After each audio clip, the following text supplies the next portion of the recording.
तर प्रशांत कोरटकर यांना आज कारागृहातून ते बाहेर आलेले आहेत। ते लाईव्ह दृश्य आपण बघतोय।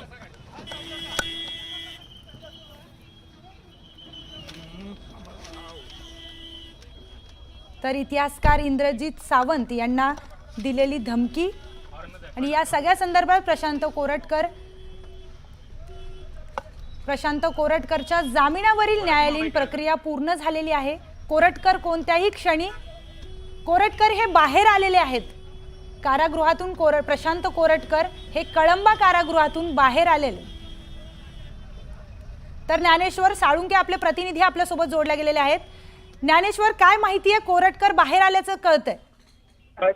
तब्बल 12 दिवसाच्या कळंबा जेलच्या रवानगीनंतर आता कोरटकर बाहेर आलेला आहे। कोरटकरला आज परवा दिवशी जामीन मंजूर झाला होता, मात्र हा जामीन मंजूर झाल्यानंतर त्याच्या शासकीय सुट्टी असल्यामुळे त्याच्या न्यायालयीन प्रक्रिया पूर्ण करण्यासाठी विलंब लागला होता आणि अखेर आज दुपारी ही न्यायालयीन प्रक्रिया पूर्ण झाल्यानंतर आता कोरटकरला जेल बाहेर काढण्यात आलेले आहे। खरं तर पोलिसांना संरक्षण देण्याच्या सूचना आहे ते कोर्टानं दिलेल्या आहेत आणि त्यानुसार पोलिसांनी त्याला जिल्ह्यापर्यंत आहे ते प्रोटेक्शन दिलेलं आहे आणि त्या अनुषंगाने त्याला कोगनुळी कर्नाटकातलं जे बाँड्रीवरचं गाव आहे त्या बाँड्रीवरच्या गावापर्यंत आहे ते सोडलं जाणार आहे आणि तिथून पुढे मात्र त्याला स्वतःच्या खर्चाने आहे ते पुढे जावं लागणार आहे। मात्र एकूणच पाहायला गेलं तर प्रशांत कोरटकर याच्या विरोधातला रोष शिवप्रेमींचा कायम होता आणि त्या अनुषंगाने पोलिसांनी आता त्याला संरक्षण पुरवून आहे ते जेलच्या बाहेर काढलेलं आहे आणि न्यायालयाच्या आदेशानुसार आहे ते कर्नाटक हद्दीपर्यंत त्याला नेऊन सोडणार आहे। तिथून पुढे मात्र त्याची वाट आहे ते बिकट असल्याचं आपल्याला पाहायला मिळते। तिथून कोरटकर नागपूरपर्यंत कशा पद्धतीने जातो हे सुद्धा पाहणं महत्त्वाचं आहे। मात्र एकूणच पाहायला गेलं तर 5 दिवसाची पोलीस कोठडी आणि 12 दिवसाची न्यायालयीन कोठडी संपल्यानंतर आता कोरटकर तब्बल 17 दिवसांनी बाहेर पडलेले आहे। गेल्या या सगळ्या 17 दिवसांच्या कालावधीत 12 दिवसाच्या जेलच्या ज्या कालावधीत आहे तिला फक्त एक वेळ त्याची पत्नी भेटायला आली होती, बाकी कोणीही भेटायला आलं नव्हतं।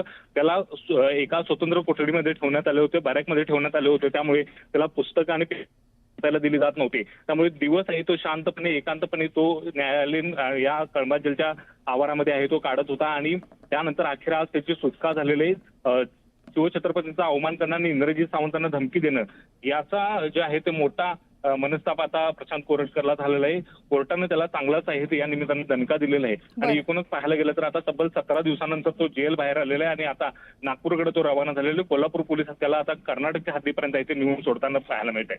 तर ज्ञानेश्वर, कुठल्या अटींवर प्रशांत कोरटकरला हा जामीन देण्यात आलाय? प्रशांत कोरटकरला जामीन देताना कोर्टानं त्याला 50,000च्या जात मुचलक्यावर तो जामीन दिला होता। यासोबतच फिर्यादींना म्हणजे इंद्रजित सावंत यांना कोणत्याही पद्धतीची धमकी द्यायची नाही आणि यासोबतच ज्या ज्यावेळी पोलीस तपासामध्ये बोलवतील त्यावेळी तपासक आम्ही हजर राहावे या 3 अटींच्या वरती हा येतो हा सशर्त जामीन त्याला मंजूर केलेला आहे। त्यामुळे प्रशांत कोरटकर यापूर्वी आहे तो पोलीस तपासामध्ये सहकार्य करत असल्याची भावना पोलिसांची होती। त्यामुळे आता इथून पुढच्या काळात तरी तो सहकार्य करणार का हे पाहणं महत्त्वाचं असणार आहे, कारण त्याला जामीन देताना जो पोलिसांनी विरोध केला होता तो याच मुद्द्यावरती विरोध केला होता की यापूर्वी तो फरार झाला होता, कोणत्याही पद्धतीचं तपासात सहकार्य त्याचं मिळत होतं। यासोबतच आहे ते तो त्याचा फोन आहे ते मोबाईल फॉर्मॅट करून त्यानं तपास यंत्रणांकडे जमा केला होता आणि त्यामुळे कोणत्याही पद्धतीनं त्याला जामीन जोपर्यंत चार्जशीट दाखल होत नाही तोपर्यंत मिळू नये हा युक्तिवाद केला होता। मात्र अखेर न्यायालयाने त्याला जामीन दिलेला आहे आणि आता या पुढच्या तपासामध्ये तो कशा पद्धतीनं सहकार्य करतो हे सुद्धा पाहणं महत्त्वाचं आहे। मात्र तब्बल 17 दिवसाच्या या कोठडीनंतर तो आता बाहेर पडलेला आहे आणि बाहेर पडल्यानंतर आता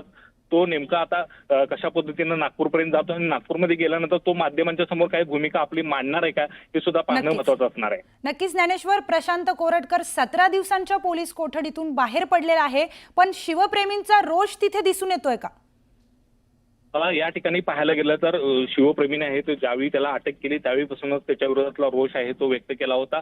जुन्नर राजवाडा पोलिसांनी 25 मार्चला त्याला ताब्यात घेतलं त्यावेळी मोठ्या संख्येने या ठिकाणी शिवप्रेमी जमले होते। न्यायालयामध्ये सुद्धा त्याला ज्यावेळी दाखल केलं त्यावेळी सुद्धा त्याला मारहाण करण्याचा प्रयत्न करण्यात आला होता। मात्र अत्यंत गोपनीय पद्धतीने आज पोलिसांनी ही सगळी प्रक्रिया आहे ती पूर्ण केली आणि ही प्रक्रिया पूर्ण करताना दुपारच्या वेळेतच आहे त्याला बाहेर काढलं आणि त्यामुळे इथं शिवप्रेमी तशा मोठ्या प्रमाणात आहे ती संख्या दिसून आलेली नाही। मात्र पोलिसांनी इथं मोठं पोलीस प्रोटेक्शन आहे ते लावलं होतं, कोणताही अनुचित प्रकार घडू नये यासाठी पोलिसांनी खबरदारीची उपाययोजना हाती घेतल्या होत्या, कारण न्यायालयानं त्याला संरक्षणामध्येच आहे ते कोल्हापूर जिल्ह्याच्या बाहेर सोडण्याचे आदेश दिले होते आणि त्यामुळे पोलिसांनी कोणत्याही पद्धतीची जोखीम पत्करलेली नाही। आता कर्नाटकच्या दिशेने आहे ते त्याला घेऊन पोलीस गेलेले आहेत आणि तिथून पुढे प्रशांत कोरटकर कशा पद्धतीने नागपूरपर्यंत जातो हे सुद्धा पाहणं महत्त्वाचं असणार आहे। बरोबर।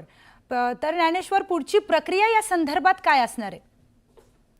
आता प्रशांत कोरटकरला अखेर जामीन मिळालेला आहे. त्यामुळे या जामीन मिळाल्यानंतर तो आता म्हणजे मुक्तपणे आहे ते सगळीकडे फिरू शकतोय, वावरू शकतोय. मात्र पोलिसांच्या ज्यावेळी तपासकामी त्याला बोलवण्यात येईल त्यावेळी त्यानं सहकार्य करणं हे गरजेचं असणार आहे. मात्र एकूणच पाहायला गेलं तर आता त्याची नागपूरपर्यंत जाण्याची वाट आता बिकट असल्याचं पाहायला मिळते. कारण जागे जागे आहे ते शिवप्रेमी आहे ते प्रक्षोभक झाल्याचं आपल्याला यापूर्वी पाहायला मिळालं. तो रोष अद्याप शिवप्रेमींचा आहे तो आपल्याला या ठिकाणी कमी झालेला दिसून येत नाही. त्यामुळे आता प्रशांत कोरटकर जी माहिती मिळते त्या माहितीनुसार आहे तो बेळगाव एअरपोर्टवरती जाईल आणि बेळगाव एअरपोर्टवरून विशेष विमानाने आहे तो नागपूरला रवाना होणार आहे. आणि नागपूरमध्ये पोहोचल्यानंतर तिथल्या विशेषतः मधुराजे भोसले यांनी त्यांच्या विरोधातले आहे ते या ठिकाणी भूमिका व्यक्त केली होती. ते कशा पद्धतीने तिथे व्यक्त होतात हे सुद्धा पाहणं महत्त्वाचं असणार आहे. किंवा प्रशांत कोरटकर या सगळ्या घटनेनंतर माध्यमांच्या समोर काही बोलतो का, आपली भूमिका मांडतो का, ते सुद्धा पाहणं महत्त्वाचं असणार आहे. नक्कीच ज्ञानेश्वर, माध्यमांसमोर आता तो काय बोलतो हे सुद्धा पाहणं महत्त्वाचं असणार आहे.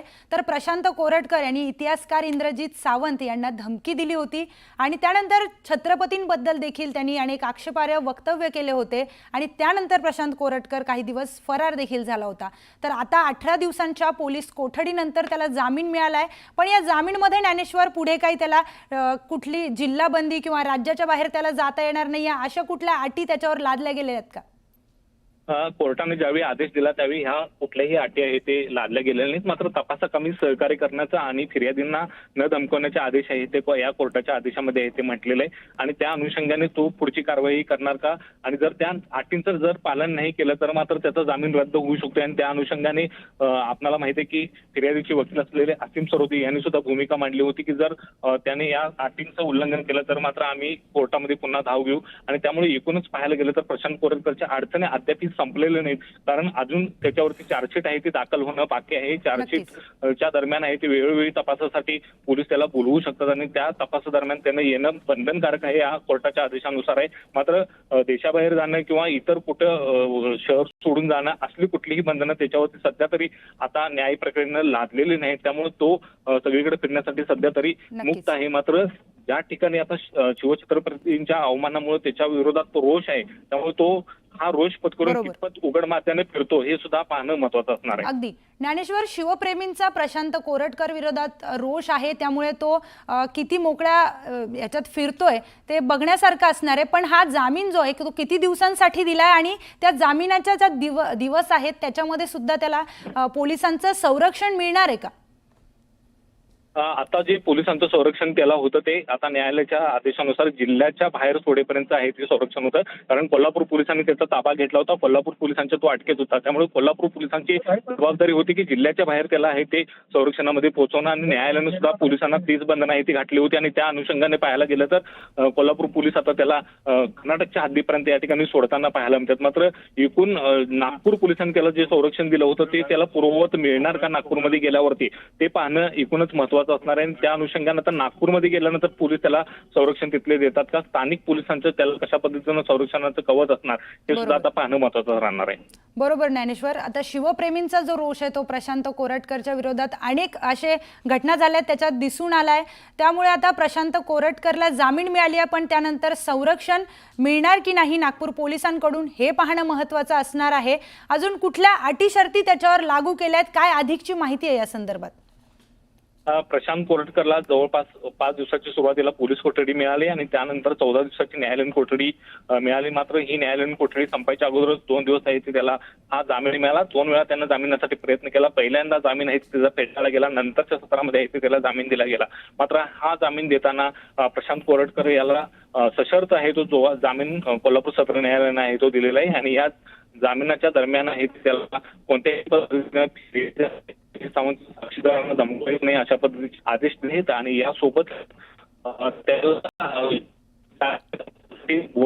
नक्कीच ज्ञानेश्वर, तर कुठल्याही कोणालाही धमकवायचं नाही या अटींवर प्रशांत कोरटकरला जामीन देण्यात आलाय.